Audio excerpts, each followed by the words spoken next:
Hey guys, Assalamu alaikum. It's me, my Shaisha vlog and welcome to my another vlog. তো guys আবার চলে এসেছি তোমাদের মাঝে and আজকে আমি এসেছি হিমছড়িতে and হিমছড়িতে এসে চারদিকে শুধু দেখি পাহাড় আর পাহাড় and সামনে দেখলাম যে অনেকগুলো শামুক। তো আমরা এসে পড়লাম কী কী শামুক আছে। সো দেখে এখন আমরা সামনে হাঁটতে হাঁটতে দেখলাম ঝর্ণা অ্যান্ড এটার জন্যই আমি মনে করো অনেক এক্সাইটেড ছিলাম। অ্যাকচুয়ালি আমার ম্যাম বলছিল যে কক্সবাজারে গেলে হিমছড়িতে যাবা, তাহলে এখানে পাহাড় আছে, তোমাদের অনেক ভালো লাগবে, যেই দেখো। তো আমরাও এসে পড়েছি অ্যান্ড এই যে আম্মু ভাইয়া ওরা উঠতেছে অ্যান্ড আমার তো পা পুরো ব্যথা হয়ে গেছে। তো আমরা একদম উপরে উঠে গেছি অ্যান্ড এখানে ছিল সমুদ্র, বাতাস, মানে কী বলবো, এত সুন্দর একটা ভিউ তুমি কী বলবো না, আমি বলে বুঝাতে পারবো না।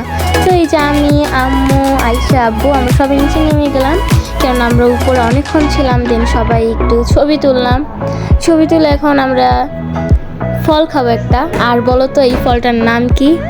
হ্যাঁ গাইস, এই ফলটার নাম হচ্ছে আনারকলি ফল, আর এই ফলটা তো আমার খুবই ভালো লাগে। তো গাইস আমরা সবাই টেস্ট করলাম অ্যান্ড ভাইয়ার কাছে নাকি এতটা ভালো লাগে নাই, বাট আমার কাছে, আম্মুর কাছে, আয়শার কাছে, তারপর আব্বুর কাছে, আমাদের সবার কাছেই ভালো লাগছে। দেন আমি টেস্ট করলাম, আমার তো খুবই ভালো লাগছে, মানে কি বলবো, অসাধারণ ফলটা। আর আয়শা বলে সেই স্বাদ। অ্যান্ড গাইস আব্বুকে আমি খাইয়ে দিলাম, আব্বুর কাছেও ভালো লাগছে, আমি তো বললামই।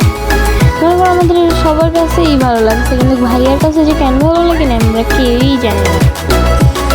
তো আমরা যখন ঢাকায় আসব, আমরা এই আনারকলি ফলগুলো নিয়ে এসেছিলাম ঢাকায় যাতে খেতে পারি।